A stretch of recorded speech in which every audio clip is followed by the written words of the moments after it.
This is Stanford Engineering's The Future of Everything, and I'm your host, Russ Altman. If you're enjoying the podcast, please hit follow in the app that you're using. This will guarantee that you never miss an episode. Today, Professor Laura Simons will tell us about childhood chronic pain. She'll tell us that kids experience pain. It's harder to diagnose. It can be harder to treat, but there's amazing new treatments coming out that do not involve medications that seem to be working. It's the future of childhood chronic pain. Before we get started, please remember to ensure that you get alerted to all of our new episodes so you never miss the future of anything. You know, when we think about chronic pain, we usually think about adults. We think about adults, and we often think about adults who have back pain or musculoskeletal pain from arthritis.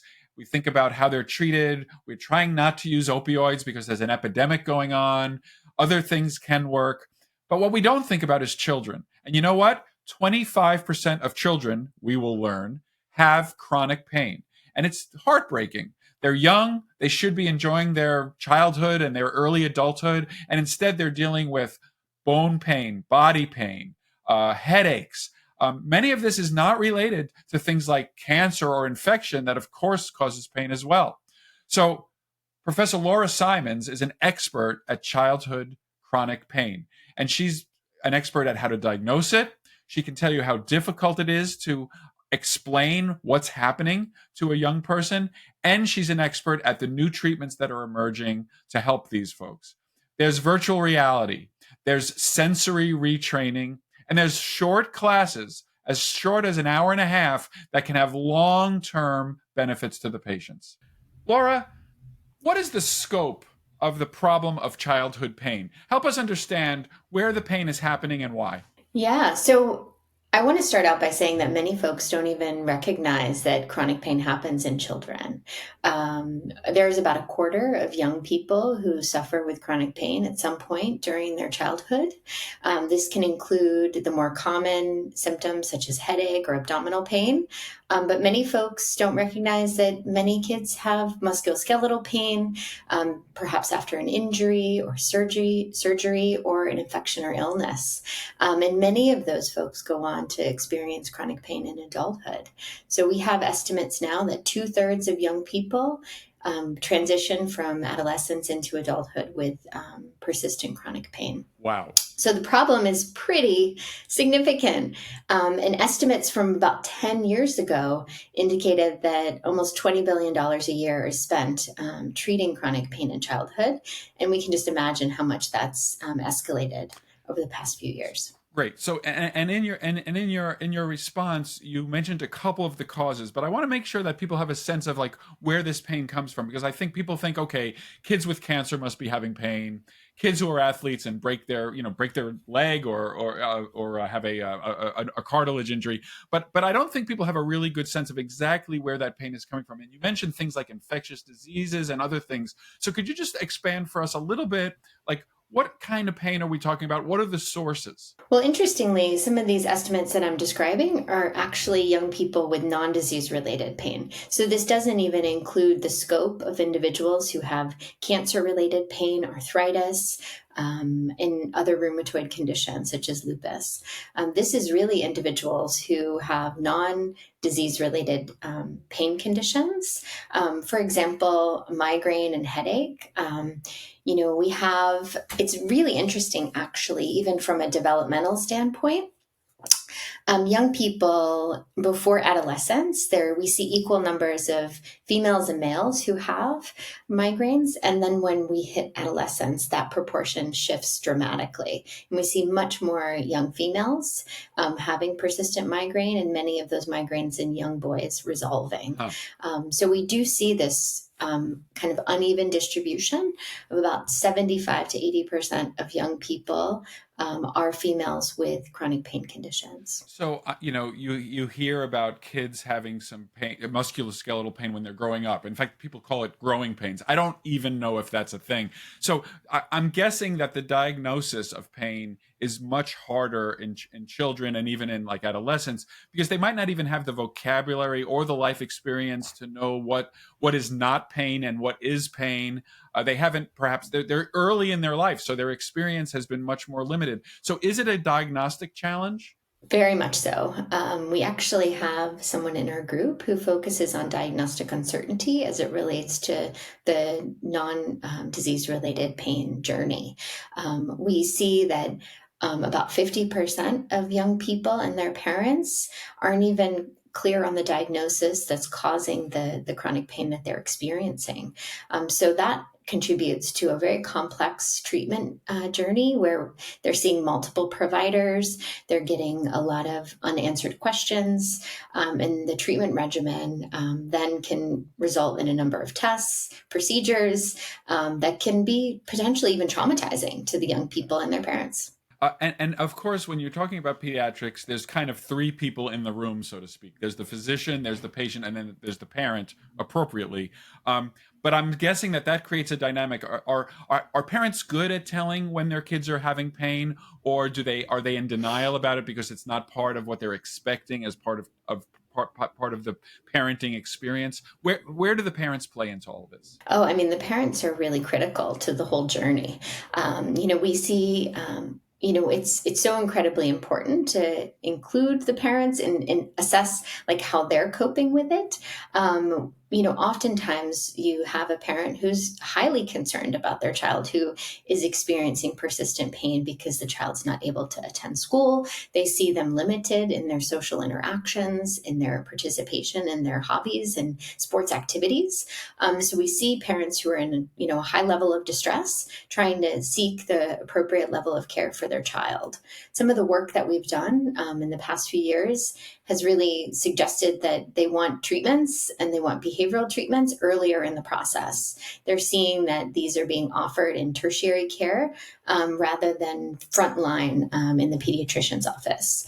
So I think we can do better in that realm And as I well. definitely want to get to treatment, but I'm still having fun finding out about the problem. So I'm just going to ask you a few more questions. One of which is, what is the impact of a chronic pain on a child? I can't even imagine, because many of us know adults with chronic pain, and it's just like a showstopper in some ways for their lives, right? They can't enjoy the things that they want to enjoy. It has effects on work. It has effects on their personal relationships. What happens to children who are having chronic pain if the pain is not adequately treated? And it can have huge impacts on their life trajectory, in fact. So we see kids who are missing significant amount of school, which develops into a vicious circle where the more school they miss, the more behind they get, the more difficult it is to re-enter. They become socially isolated. And we saw this profoundly impacted during the course of the pandemic, where initially there were kids with chronic pain that felt relief from the demands of needing to wake up and get to school, but doing the remote learning, but then really struggling with re-entering back into the school environment. So the social isolation piece is tremendously impactful. Families are hugely impacted. Siblings, parents, family vacations get canceled. The regular activities that bond them and connect them, they're not able to engage in. So there's, multiple ways that we see this impacting the child, and it's pretty tremendous. Is it accompanied by an increased rate of diagnosis of mental health issue? I mean, pain in many ways is a mental health issue, right, itself. But do we see more depression and things like that because of the experience that they're having? Yeah, I mean, we really view chronic pain as a biopsychosocial process. And inherent in the definition of pain from the International Association for the Study of Pain is that it is a sensory and emotional experience. And oftentimes people forget about that second component and focus really only on the sensory and motor aspects. But we don't feel pain without feeling a negative emotion. If you stub your toe, it hurts and you scream and you're not happy about it. And so that's incredibly important to think about, that the normalization and the validation of having, increased symptoms of maybe anxiety or depression that can show up when you've been living with pain. And so we see high comorbidity between the two, and it's important to note that it's not necessarily the cause of the pain but a consequence of the pain. Right. Okay, and then my final, at least for now, question for background and for setting the table for our treatment discussions is, do kids who have chronic pain, do they turn into generally adults with chronic pain? Because I can imagine that there's nothing magic that happens when you turn 18 or when you turn 21. And I'm just wondering if this becomes very often a lifetime challenge, or if it very often resolves and they have different issues as adults. Well, both. So we have a significant portion of young people, and we're still actually in the process of fully understanding the scope of the young people that go on to develop or to have chronic pain into adulthood. And we're developing programming that's focused on, the adolescent to young adult transition, because there is sort of the cliff that happens where they transition into adult treatment, and it's a very different model. It's a very, I know we're not talking about treatment yet, but it's hard to not dip our toe in there. We're right there now. So you please go for it. Yeah, but I mean, I think that, most importantly is that we do see this really critical piece of young people who go on to have, these chronic pain problems in adulthood. And there was an early study done about a decade ago that demonstrated and young people with recurrent abdominal pain who go on to either have comorbid or persistent mental health struggles continue to have conditions like irritable bowel syndrome, and those who have kind of a sensitive or heightened sensitivity of their nervous system and how they process pain in the body. So for sure, these early experiences change our nervous system if not treated adequately. Great. So now you said the magic word treatment, and of course you're an anesthesiologist and you're also a neuroscientist. So what's the approach to treatment? I mean, everybody knows about the opioid epidemic, so I'm sure everybody's very worried about throwing opioids at anyone, and certainly at children. So where are we with the I guess the array of options for treatments? Well, I will start out by saying I am in anesthesia, but I'm actually a pediatric pain psychologist. Okay. So my training was actually in behavioral health interventions. So that's kind of, and what we found is that's the bread and butter of what is effective in young people and in adults with chronic pain is the behavioral interventions and the physical interventions like physical therapy, occupational therapy. Those are really important for getting people kind of back on track. And you're exactly right. Opioids are not something that are first line treatments in our non-disease related chronic pain syndromes. And what's interesting is that we're also taking a second look at those who have disease related pain, like cancer pain, sickle cell, and how we can limit the exposure to opioids in those populations, because that's really been problematic. To not have adequate behavioral health treatments and physical treatments in those spaces, and leaning more on the opioids, which we know have so many negative consequences. So what are, and I know you've innovated in many areas, in digital, even virtual reality things, peer groups. There's a lot we can talk about, but I guess what's the basic approach that you recommend to a newly diagnosed, like we finally have gotten help, the parents, the patient have come together, we've identified chronic pain as one of the main issues. What are the kinds of things that are done right off the bat to try to help these kids? Yeah, so the first thing is what we consider pain science education. So oftentimes folks come in and they haven't gotten adequate education about pain processing and how, just that simple thing that I mentioned before about pain being a sensory and emotional experience, how it's processed in the brain, how we can modulate the pain processing using behavioral techniques. And that's, critical and for kind of setting the stage and the foundation for the treatments going forward. So we kind of think of the pain science education as that sort of foundation. And then we have building blocks on top of that. So let me ask you about that, because I can imagine like a teenager, okay, they're going to get it. But what do you do with like a 5 or 7 year old? I mean, it's just amazing. It just boggles my mind how you could explain. I mean, it breaks my heart as well that they would have chronic pain and that you would try to be explaining these things to them. But I'm sure there are best practices about the young kids with pain.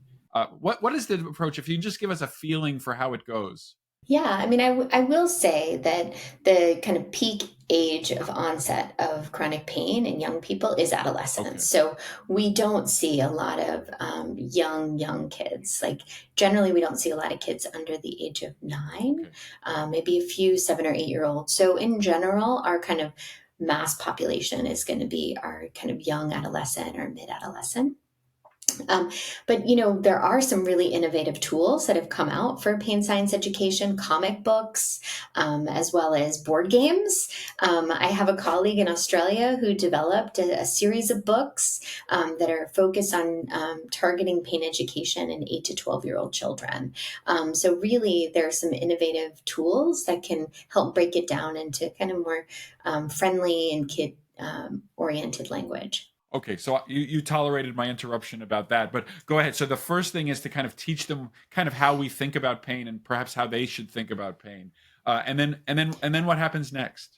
Yeah, I mean, I think depending on the diagnosis, oftentimes we're referring patients to physical therapy or occupational therapy to get the body moving again, particularly in musculoskeletal kids. But even in abdominal pain and headache, there are some really particular targeted exercises that can enhance your mobility, your activity, and your pain management.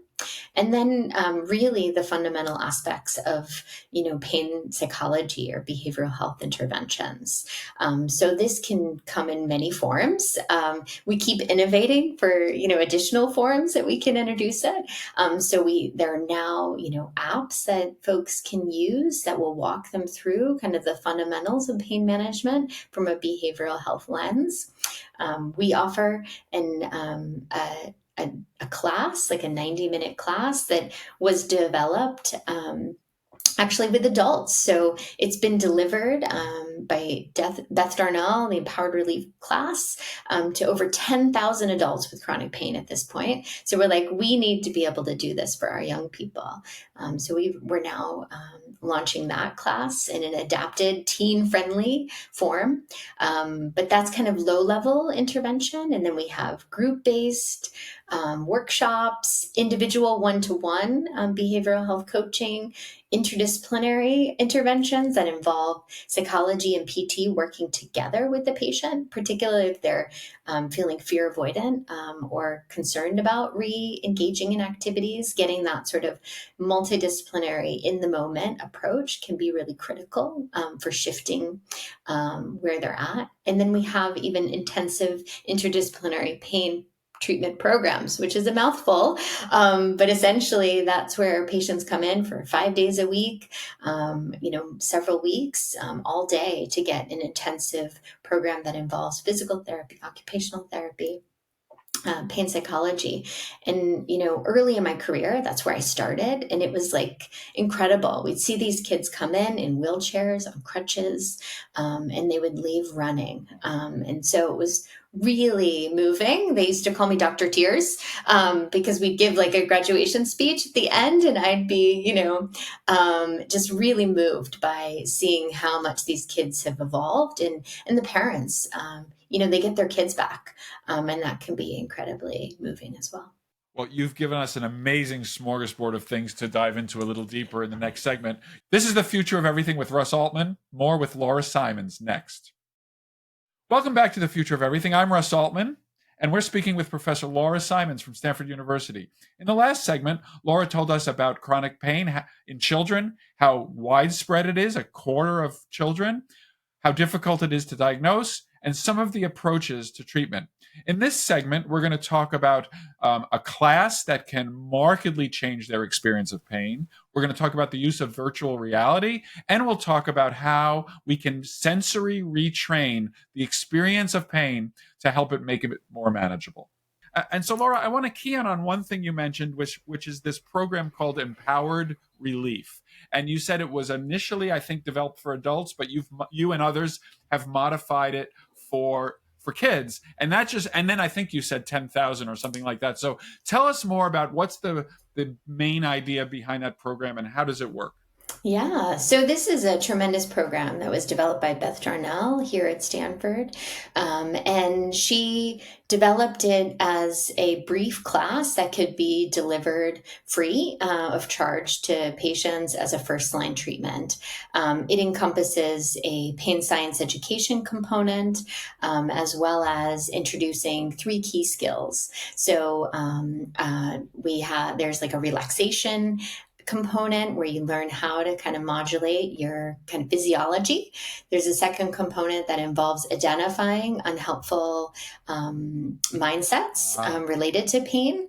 And then the third piece is, and in that, you kind of think about your kind of best friend talk. Like, what would your best friend say to you when you're, if you're having this thought? And that can be really powerful and salient for folks because we talk to ourselves in a much more negative way than we would talk to our best friend. And then the third component being kind of engaging in activities that kind of bring us joy and nurture ourselves. So, kind of wellness behaviors, nurturing our bodies and our minds. So, those are kind of really the fundamental components of what is the magic sauce behind empowered relief. And we've seen this kind of really kind of make such an impact in so many spaces in the adult world through Beth's leadership. And we thought it's time to bring this to teens where they can also benefit from this kind of brief, kind of fundamental course. So we've adapted it to be 90 minutes instead of 2 hours to I was be going to more say 90 teen minutes might be the friendly. longest amount of attention span that they're ever asked to do in their lives. Exactly, right? We have some breakout rooms. We try to make it interesting and engaging. But so far the feedback has been uniformly positive from the teens, and we have parents sort of in the background listening in, and they find it to be just empowering to get these tools and these skills that they can then kind of move forward with putting it into their pain management plan.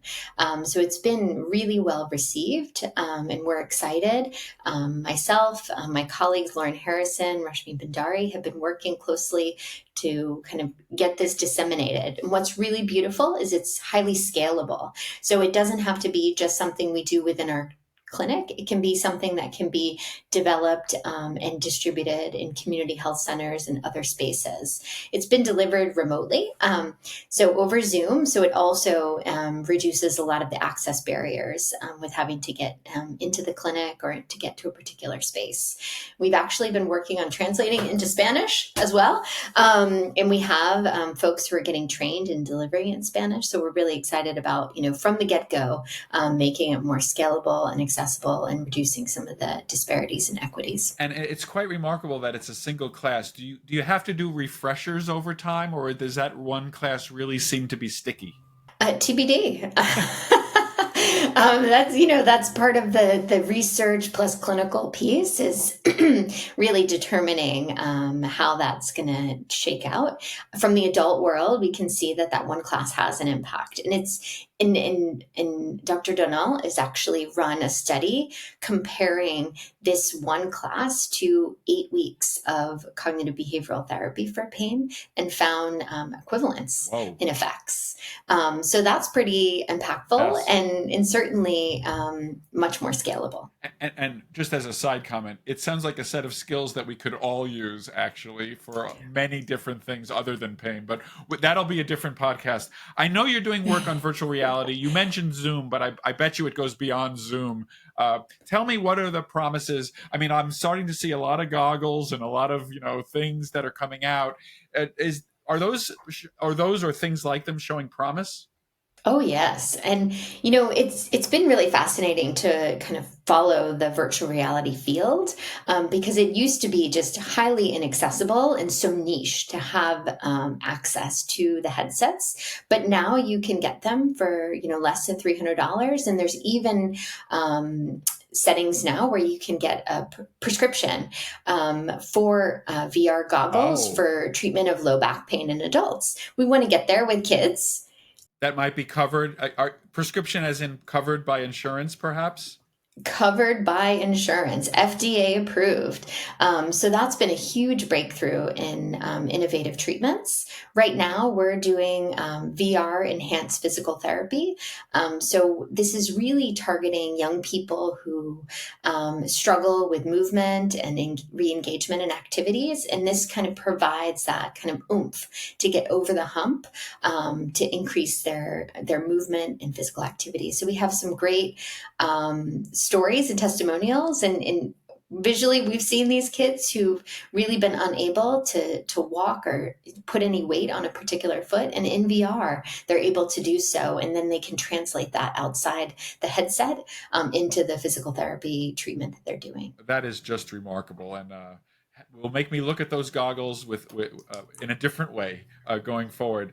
The other thing that you've published about is, I think, something called sensory retraining, which sounds hard to me. Like, I don't even know what it is. So maybe tell us what sensory retraining is, and then how is it going with young people? Yeah, so we know this is a big piece of the work that occupational therapists do with young people with chronic pain. Is we see this sensory sensitivity that happens in a chronic pain state, particularly with young people who have complex regional pain syndrome, where they can't tolerate the touch, they can't tolerate bed sheets. The wind can be really difficult to tolerate. And so the sensory retraining involves being able to kind of progressively expose yourself to sensory stimuli.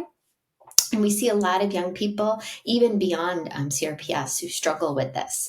So we're excited about a kind of pilot study that we're doing now with a group called Train Pain, that involves a tool that allows you to flexibly attend to the sensory stimuli, and trains that aspect. And just in our initial findings, the kids love it. So flexibly attend. I'm going to need you to define that for me, because it sounds like a magic phrase. What does that mean? Yeah. So pain demands attention, right? It steals the show. When you're dealing with pain, it becomes the only thing that you can think about. And so this tool is something that allows you to attend not only to the pain, but away. And it uses this kind of vibration. So there are these little pods that you place in different parts of your body. So the painful part and non-painful part. And it's really cool because there's like a game on your phone that you play, that you become more successful the better you are able to attend to the stimuli that's being kind of the vibrations that are coming from the device.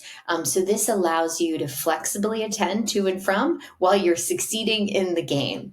The funny thing is that this intervention was only been used with adults previously, and we're like, what, you guys are missing the boat, because it's it's a game. The kids are going to love it. And we're exactly right.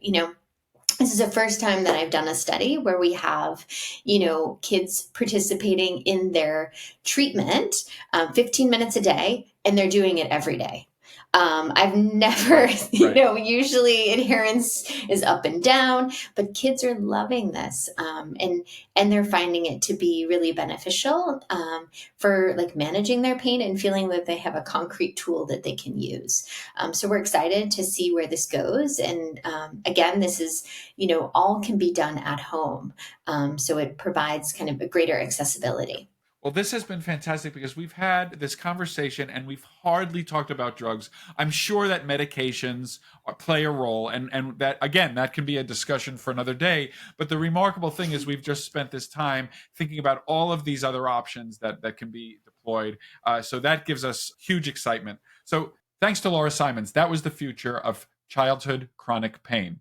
Thanks for tuning into this episode. With over 250 episodes in our archive, you have instant access to an extensive array of discussions on a wide variety of everything. If you're enjoying the show, or if it's helped you in any way, please consider rating and reviewing it to share your thoughts.